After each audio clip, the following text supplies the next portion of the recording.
Assalamualaikum warahmatullahi wabarakatuh. Kami dari kelompok 4 dan di sini ada Nisa Husna, Nurhalisa Amalia, Rara Cleopila, dan Safaristia. Di kesempatan kali ini kami akan mempresentasikan tentang Erik H. Erikson. Sebelum masuk ke materi, saya akan menjelaskan apa saja yang akan kami presentasikan di kesempatan kali ini.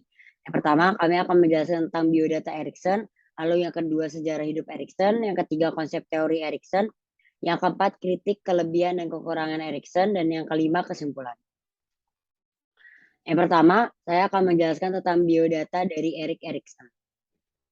Erik H. Erikson lahir di Frankfurt, Jerman tanggal 15 Juni 1902 dan meninggal di Rosewood Manor 12 Mei 1994. Ibunya bernama Carla Abrahamsen, ayah kandungnya bernama Valdemar Isidor Salamonsen, dan ayah tirinya bernama Theodor Amberger. Istrinya bernama Johan Serson dan anaknya yang pertama bernama Sue Erikson, yang kedua Kaite Erikson, dan yang ketiga John Erikson. Erikson tidak melanjutkan pendidikannya, tetapi dia memilih untuk berkeliling Eropa untuk belajar tentang seni. Dan di sini ada beberapa karya dari Erik H. Erikson yang akan selanjutnya dijelaskan oleh teman saya. Lanjut ke sejarah hidup Erik Erikson. Jadi Erik Erikson lahir pada 15 Juni 1902 di kota Frankfurt, Jerman. Lahir dari seorang yang bernama Carla Abrahamsen yang berkebangsaan Yahudi. Awalnya, Carla membesarkan Erikson sendirian sebelum akhirnya menikah dengan seorang dokter yang bernama Dr. Theodor Hamburger. Sudah menjadi rahasia umum, nama Erik Erikson itu bukanlah nama aslinya. Nama aslinya sendiri ialah Erik Hamburger. Pada masa kecilnya, Erikson juga sempat dirudung oleh teman sekolahnya karena ia memiliki fisik layaknya seorang Nordik. Ayah tiri Erikson, Theodor Hamburger, yang juga seorang dokter, berharap Erikson pergi ke sekolah kedokteran. Tetapi Erikson menolak dan memilih kegiatan yang berkaitan dengan seni. Pada tahun 1927, Erikson mendapat tawaran sebagai pekerja guru seni di Wina. Di sekolah itu, Erikson juga mulai terpengaruh oleh pendukung teori Freud. Lalu Erikson tertarik sehingga mulai belajar mengenai pandangan Freud di bawah bimbingan Anna Freud. Di sekolah itu juga ia bertemu dengan istrinya kelak, yaitu John Serson. Erikson di Amerika ngapain aja sih?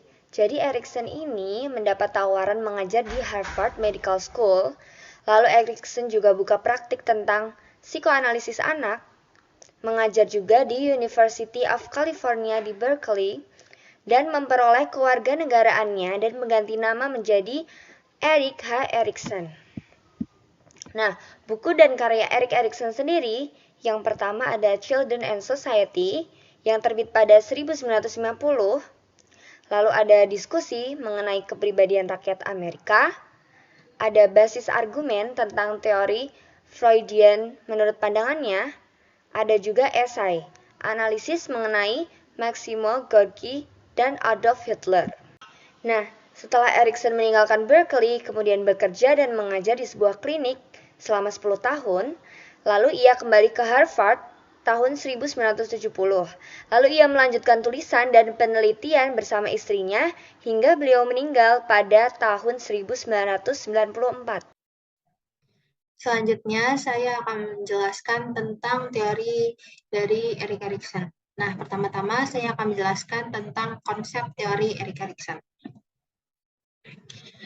Jadi, Erik Erikson ini memberikan jiwa baru terhadap teori psikoanalisis, di mana ia yang merupakan pengikut setianya Freud mengembangkan teori baru yang menekankan peran pembentukan ego.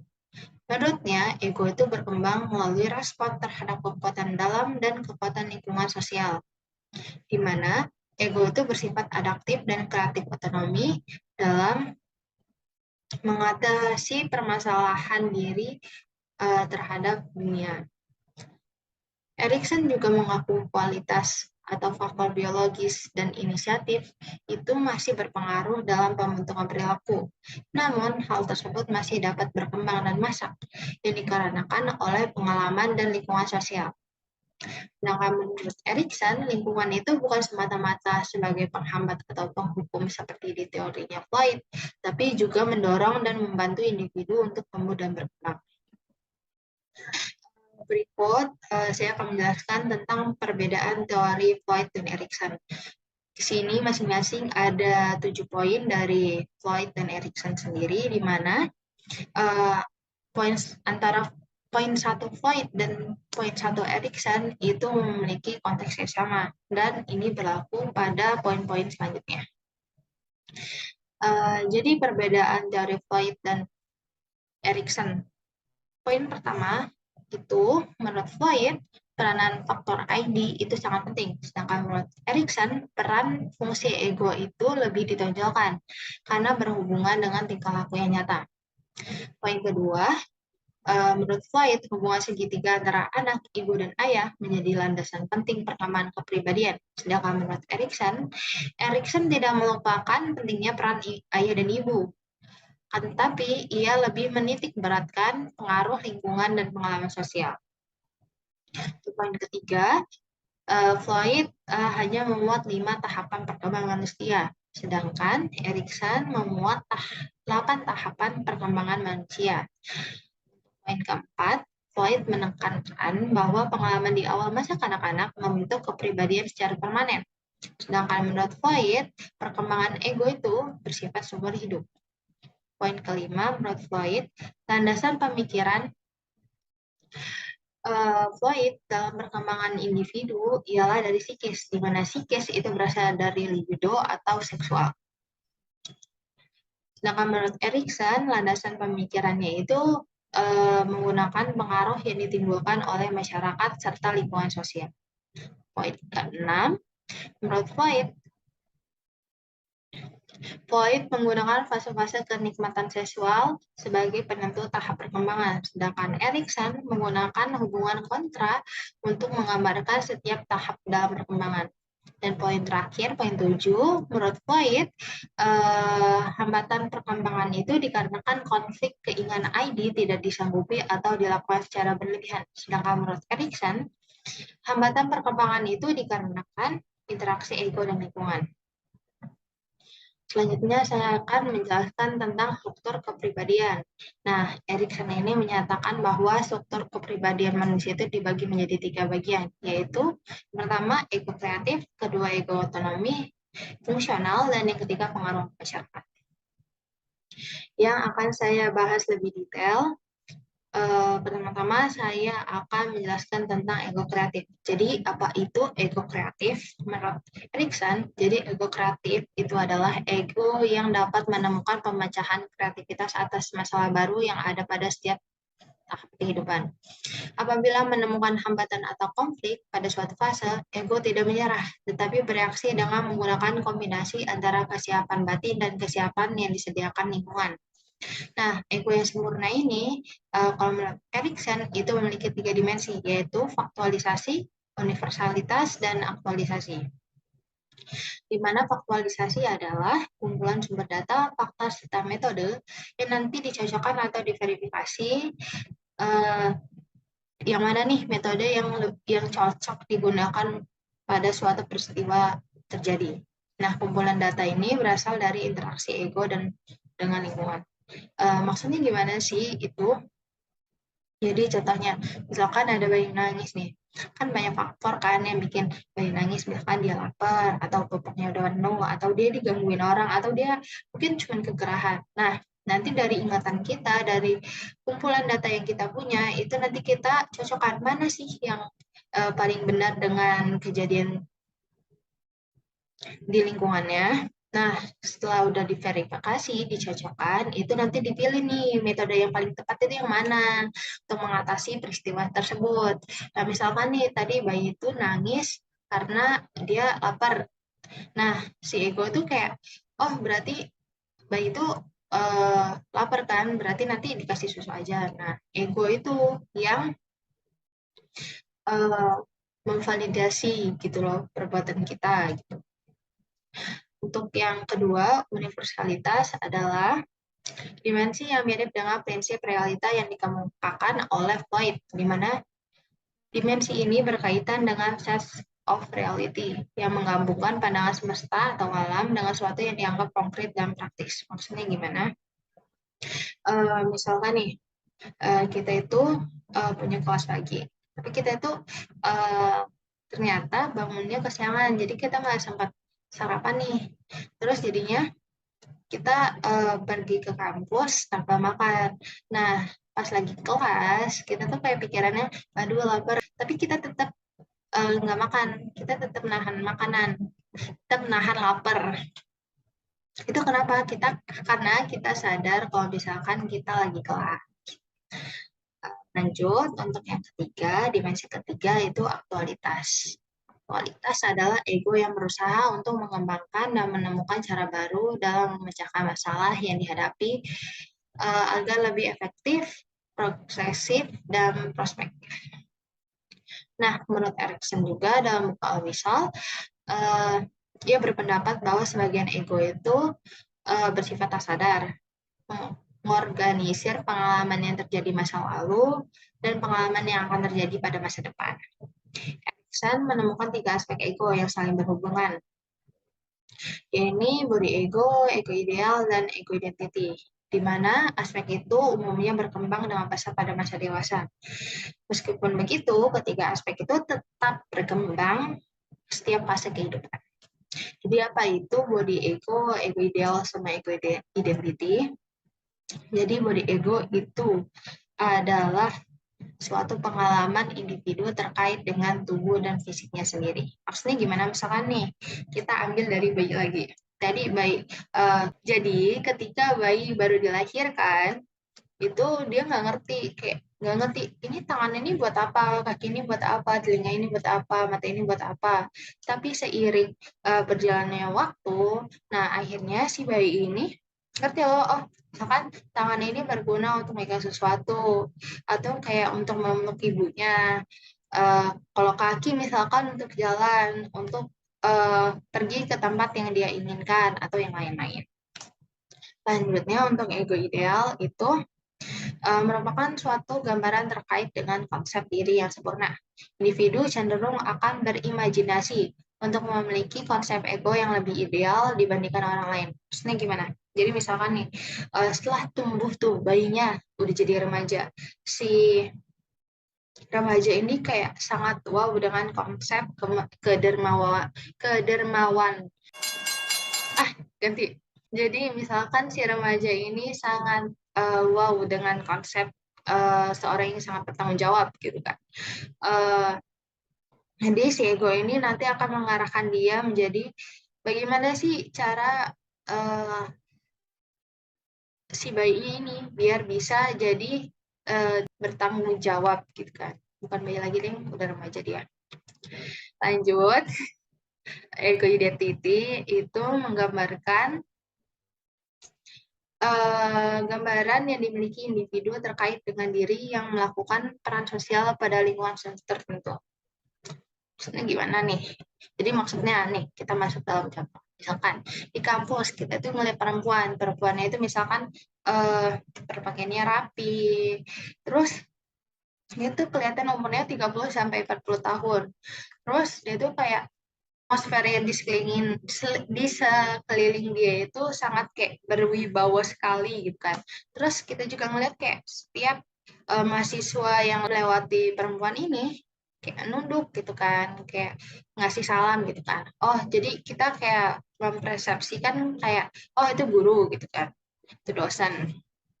Nah, ini maksudnya jadi si ego ini kayak kita tuh punya gambaran tersendiri loh tentang peran sosial pada lingkungan kita gitu. Untuk selanjutnya, struktur kepribadian menurut Erikson yang kedua itu adalah ego otonomi fungsional. Ego otonomi fungsional adalah ego yang berfokus pada penyesuaian ego terhadap realita. Contohnya, yaitu hubungan ibu dan anak. Meskipun Erikson sependapat dengan Floyd mengenai hubungan ibu dan anak mampu mempengaruhi serta menjadi hal terpenting dalam perkembangan kepribadian anak, tetapi Erikson tidak membatasi teori-teori hubungan id-ego dalam bentuk usaha memuaskan kebutuhan id oleh ego. Contohnya nih, kita ambil dari interaksi ibu dan anak tadi. Jadi misalkan interaksi ibu yang sedang menyuapkan makanan kepada anaknya yang bayi. Nah, kalau menurut teorinya Erikson, kegiatan suap menyuap tersebut merupakan interaksi sosial antara bayi dan dunia luar. Nah, dari pengalaman suap menyuap tersebut, bayi akan menghasilkan sebuah kepercayaan, yaitu kepercayaan dasar, atau biasa dibilang basic trust, yakni menganggap kontak dengan manusia sangat menyenangkan menurut bayi, sehingga timbul perasaan aman dan nyaman. Tapi sebaliknya, tanpa basic trust, bayi akan mengantisipasi interaksi interpersonal dengan kecemasan karena masa lalu hubungan interpersonalnya menimbulkan frustasi dan rasa sakit. Nah, kepercayaan dasar ini berkembang menjadi karakteristik ego yang berdiri bebas dari dorongan drive. Hal yang sama terjadi pada fungsi ego seperti persepsi, pemecah masalah, identity ego, yang beroperasi independen dari drive yang melahirkan mereka. Jadi, ciri khas dari Erikson itu sebenarnya dapat diringkas sebagai berikut. Yang pertama, Erikson menekankan kesadaran individu untuk menyesuaikan diri dengan pengaruh sosial. Pusat perhatian psikologi ego adalah kemasakan ego yang sehat, alih-alih konflik salah satu neurotik.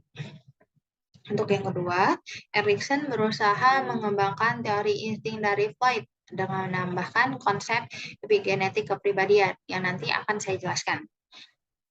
Untuk poin ketiga, Erikson secara eksplisit mengemukakan bahwa motif mungkin berasal dari impuls ID yang tersadar. Namun, motif itu bisa membebaskan diri dari id, seperti individu meninggalkan peran sosial di masa lalunya. Fungsi ego dalam pemecahan masalah, persepsi, identitas ego, dan dasar kepercayaan bebas dari ID. Membangun sistem kerja sendiri yang terlepas dari sistem kerja ID. Dan poin yang terakhir, Erikson menganggap ego sebagai sumber kesadaran diri seseorang. Selama menyelesaikan diri dengan realita, ego mengembangkan perasaan keberlanjutan diri dengan masa lalu dan masa yang akan datang. Dan struktur kepribadian Erikson terakhir itu adalah pengaruh masyarakat. Pengaruh masyarakat adalah pembentuk terbesarnya ego menurut Erikson. Meskipun kapasitas yang dibawa sejak lahir oleh individu juga penting dalam perkembangan kepribadian, Erikson mengemukakan faktor yang memengaruhi kepribadian yang berbeda dengan Floyd.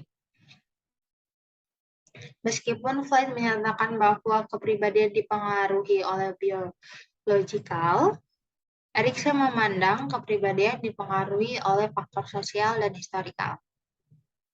Masyarakat yang berbeda dengan perbedaan kebiasaan pengasuhan pada anak cenderung memberikan kepribadian sesuai dengan kebutuhan dan nilai-nilai budaya yang berlaku di tempat tersebut. Contohnya nih, pada suku Siok. Suku Siok itu menyusui anaknya hingga umur 4-5 tahun. Kalau menurut teorinya Erikson, sifat dermawan mereka itu dikarenakan mereka itu suku Siok ya, dikarenakan pemberian air susu yang tidak terbatas. Sedangkan kalau misalkan dilihat dari teori Floyd, kejadian tersebut akan menghasilkan kepribadian oral. Untuk contoh yang lainnya, misalkan pada suku Yurok. Nah, pada suku Yurok itu penerapan defekasi dan urinisasi bayi itu sangat keras. Nah, ini sebenarnya menguntungkan bagi pekerjaan suku Yurok yang mana adalah nelayan.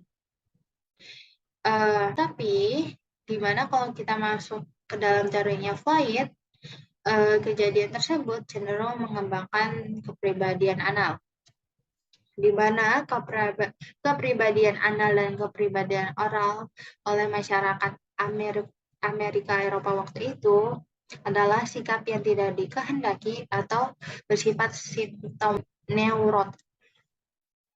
Nah, di sini sebenarnya Erikson itu ingin menegaskan bahwa apa yang dilakukan oleh suku Syok dan suku Yurok adalah penyelesaian diri yang khas untuk membantu mereka survive dari lingkungan mereka.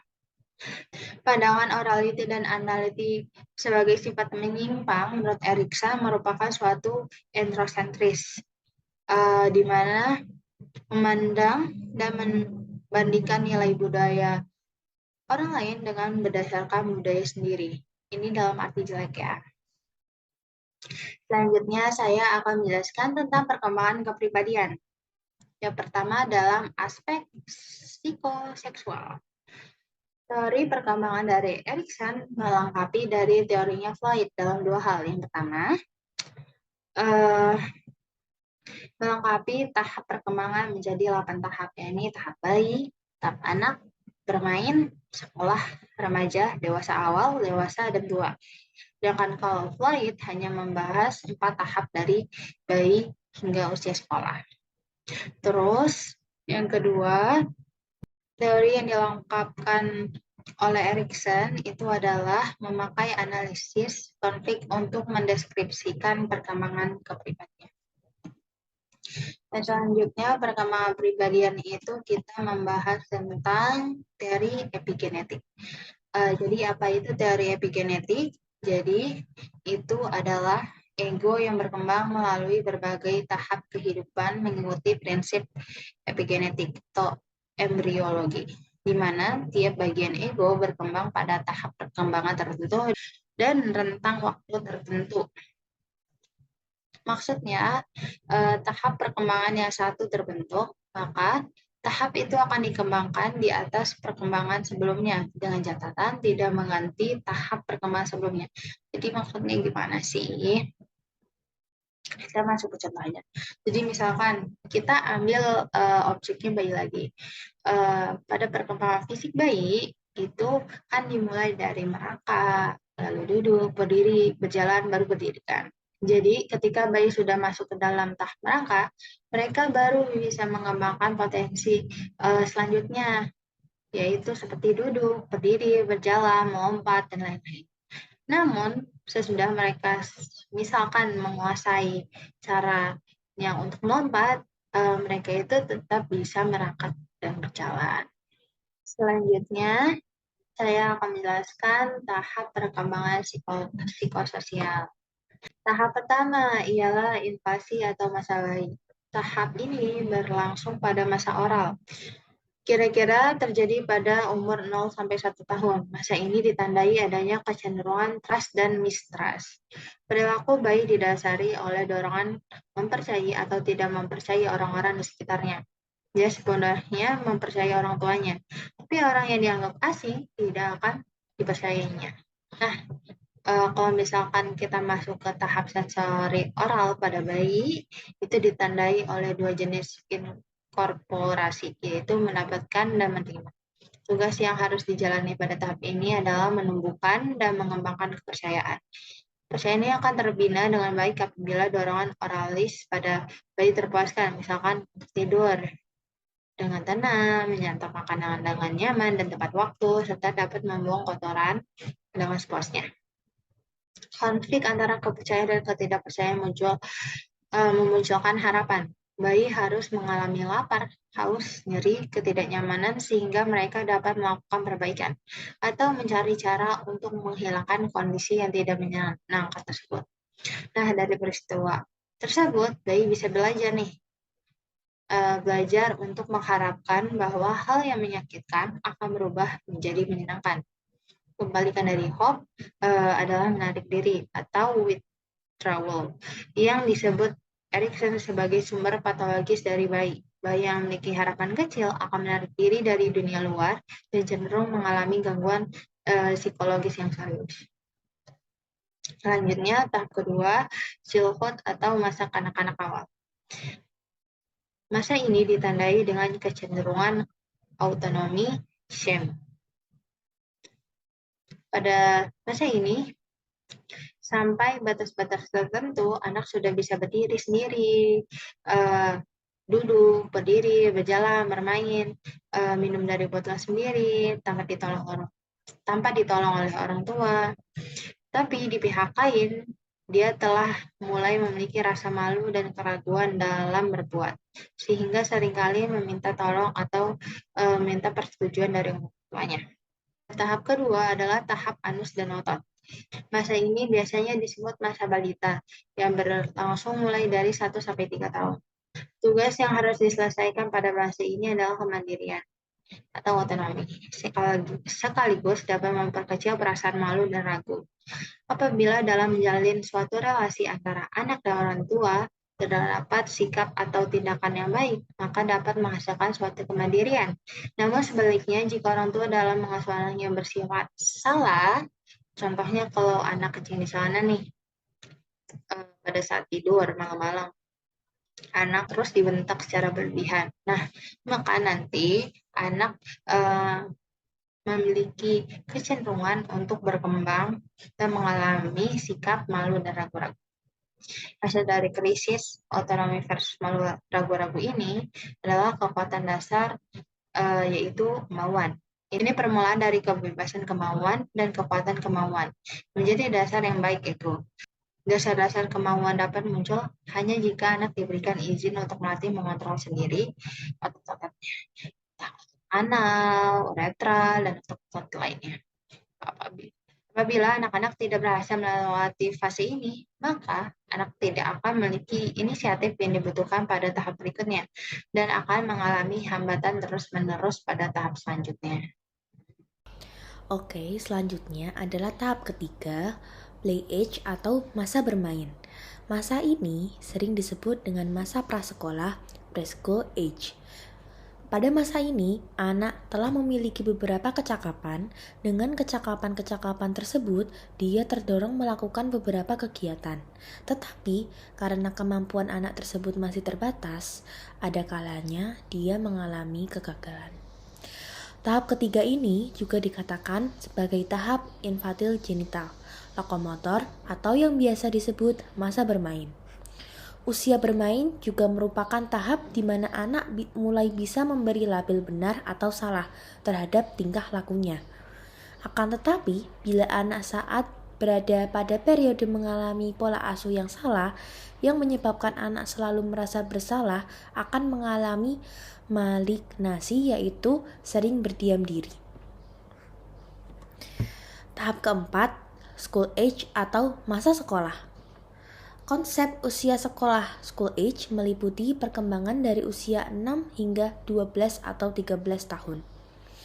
Pada usia sekolah, dunia sosial anak meluas di luar keluarga, mencakup seperti teman, guru, dan panutan dewasa lainnya. Keinginan mereka untuk mengetahui sesuatu pun menjadi lebih tinggi dan terkait usaha akan kompetensi. Erikson setuju dengan Freud bahwa usia sekolah adalah periode latensi psikososial. Krisis psikososial pada tahapan ini adalah ketekunan lawan rasa rendah diri, di mana ketekunan yaitu sifat sitonik yang artinya kesungguhan, dan rasa rendah diri merupakan sifat distonik dalam usia sekolah ini. Jika pertentangan antara ketekunan dan rasa rendah diri tidak condong, maka anak-anak akan cenderung menyerah dan mundur ke tahapan perkembangan sebelumnya. Kemunduran ini disebut inersia, antitesis dari kompetensi dan patologi inti usia sekolah. Tahap kelima atau masa remaja. Tahap ini merupakan tahap yang paling penting karena akhir tahap ini orang harus mencapai tingkat identitas ego yang cukup baik. Laten sosial sering juga disebut pada masa ini. Pada fase ini, individu sibuk dengan dirinya sendiri. Mereka mencoba-coba berbagai cara dan terus mencoba-coba peran baru sambil terus berusaha menemukan identitas ego yang sesuai. Tahap remaja adalah fase adaptif dari perkembangan kepribadian, fase mencoba-coba. Pada fase ini, kita sering mengalami kekacauan identitas. Kekacauan identitas adalah sindrom masalah-masalah yang meliputi terbaginya gambaran diri, ketidakmampuan membina persahabatan yang akrab, kurang memahami pentingnya waktu, tidak bisa konsentrasi pada tugas yang memerlukan hal itu, dan menolak standar keluarga atau standar masyarakat. Selanjutnya, tahap ke-6, young adulthood atau masa dewasa awal. Pengalaman dalam mencari identitas dibutuhkan oleh seorang dewasa awal, orang yang berusia 20 hingga 30 tahun. Dalam tahap ini, orang dewasa awal siap dan ingin menyatukan identitasnya dengan orang lain. Pendekatan yang mencerminkan bahwa fakta kita mencintai, memelihara, persahabatan, dan pekerjaan, kita membaginya dengan orang lain. Menikah mungkin salah satu contoh terbaik untuk pendekatan, dan dengan demikian pasangan akan menjadi satu. Keakraban adalah kemampuan untuk menyatukan identitas diri dengan identitas orang lain tanpa ketakutan kehilangan identitas diri itu, karena intimasi hanya dapat dilakukan sesudah orang membentuk ego yang stabil. Kebalikan dari cinta adalah kesendirian.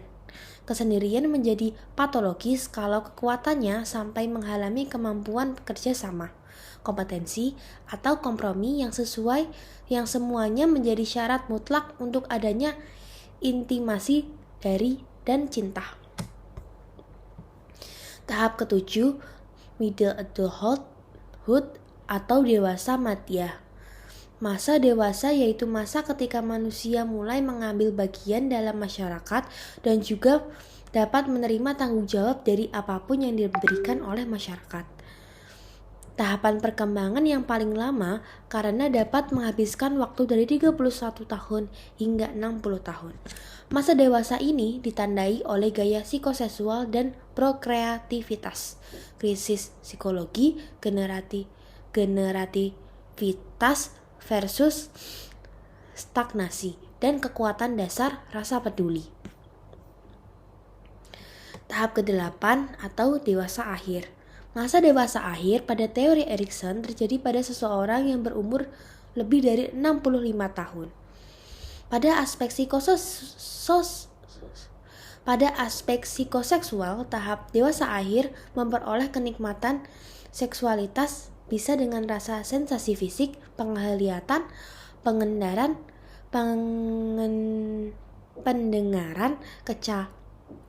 kecapan bau, pelukan, atau memberikan perhatian yang lebih besar kepada pasangan. Akan tetapi, banyak orang yang tidak bisa survive pada masa ini, di mana putus asa akan menjadi momok terbesarnya. Selanjutnya, aplikasi teori Erik Erikson. Teori Erikson fokus terhadap perkembangan sosial sehingga aplikasinya terdapat pada bidang pendidikan sosial, khususnya pada anak-anak dan remaja yang disesuaikan dengan kebutuhan sesuai usianya.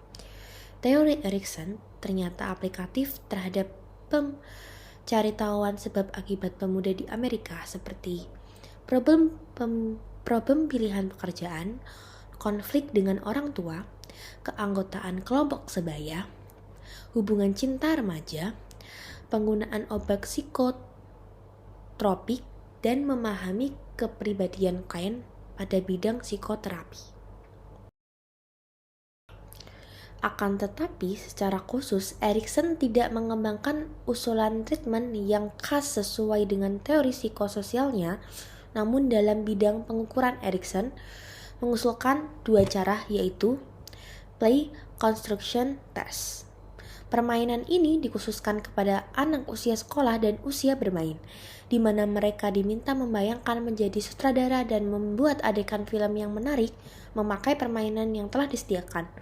Permainan tersebut meliputi orang, binatang, peralatan rumah tangga, mobil-mobilan, rumah, dan apa saja yang memungkinkan bisa dimainkan anak-anak. Selanjutnya, dengan menggunakan peralatan audiovisual, mereka dianalisis sebagai ekspresi sejarah kehidupan secara tak sadar. Yang kedua, Erikson Psychosocial Inventory, EPSI. Pengukuran ini dibuat Erikson bersama Gurney dan Moore, di mana pengukuran ini dilakukan dengan pengisian kuesioner sebanyak 72 item. Pengukuran ini bertujuan untuk mengukur keberhasilan anak mengatasi 6 tahap konflik psikososial mereka dari bayi sampai dewasa muda. EPSI mengukur tingkat kepercayaan, otonomi, inisiatif, ketekunan, identiti, dan intimidasi dalam skala 1 hingga 5. Dan selanjutnya saya akan menjelaskan tentang kritik, kelebihan, dan kekurangan dari teori Erikson. Dimulai dengan kritik. Yang pertama, rentang usia yang disebutkan, yang sudah tadi dijelaskan di bagian teori Erikson, mungkin melambangkan waktu terbaik bagi kita untuk menyelesaikan suatu masalah atau suatu krisis untuk diselesaikan. Tetapi bukan itu satu-satunya waktu yang memungkinkan. Mungkin di rentang waktu selain yang sudah dijelaskan, kita bisa untuk menyelesaikan sesuatu atau hal tersebut. Yang kedua, teori Erikson menjelaskan masalah-masalah dasar yang dihadapi orang ketika dia menjalani kehidupan.